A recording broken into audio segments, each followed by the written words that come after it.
à côté de votre ASBL, votre association, vous êtes aussi entrepreneur. Pourquoi est-ce que vous voulez amener les jeunes filles à entreprendre? Pourquoi ne pas leur donner le conseil d'aller travailler dans une entreprise? Pourquoi l'entrepreneuriat? Au fait, pour moi, l'entrepreneuriat, c'est une forme de liberté Mhm. et de gestion de son temps. D'accord. Parce que lorsque vous êtes maman, il n'est pas évident pour vous de gérer votre temps dans les normes avec les conditions De personnes des salariées. personnes salariées et familiales. D'accord. Pourquoi? Parce qu'une maman, par exemple, une maman solo, supposons, elle a 2 enfants et qu'elle va travailler, il faudrait qu'elle dépose les enfants le matin Oui. et il faudrait qu'elle fasse tout pour récupérer les enfants après. Mhm. Et elle se sent toujours soit réprimandée par son patron, Mhm. soit l'employeur va se dire qu'elle n'est pas motivée.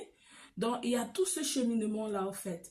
Donc, je me dis, moi, c'est pas forcément dans l'entrepreneuriat, mais je booste les femmes. Si elles peuvent entreprendre, tant mieux. Mhm. Soit si elles peuvent renaître, refaire revivre leurs projets qu'elles avaient avant la maternité. D'accord. Parce qu'il y a des femmes qui avaient des très beaux projets, Mhm. mais qui ont laissé tomber après la maternité, qui se dit, je vais faire grandir les enfants, je vais prendre soin des enfants après 5 ans, après 6 ans. Mais après 5 ans, vous n'avez plus la même énergie.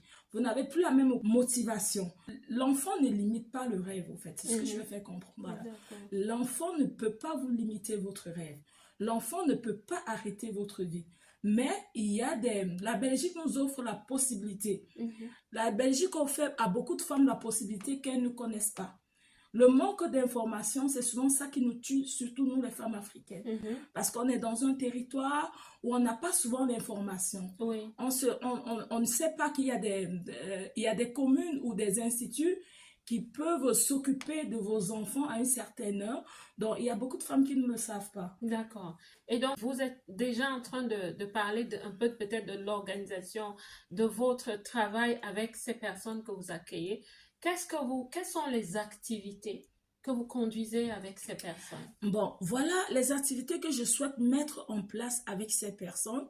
Il faudrait d'abord savoir que certaines femmes, elles ont beaucoup de potentiel qu'elles ne savent pas mettre en avant. Mhm. Donc, je veux aussi réveiller le côté estime de soi, le côté créativité et, Confiance en et soi. confiance en soi. C'est l'un des atouts qu'il faut d'abord réveiller. Parce que vous ne pouvez pas entreprendre si vous n'avez pas confiance en vous. Le travail sur l'identité de la personne qui a eu des chocs dans la vie Voilà. et qui pense peut-être qu'elle ne peut plus, elle n'est plus capable et elle jette l'éponge. Et c'est pour ce fait aujourd'hui que je veux ôter le voile sur ce tabou. Pour entreprendre, il ne faut pas forcément être intellectuel.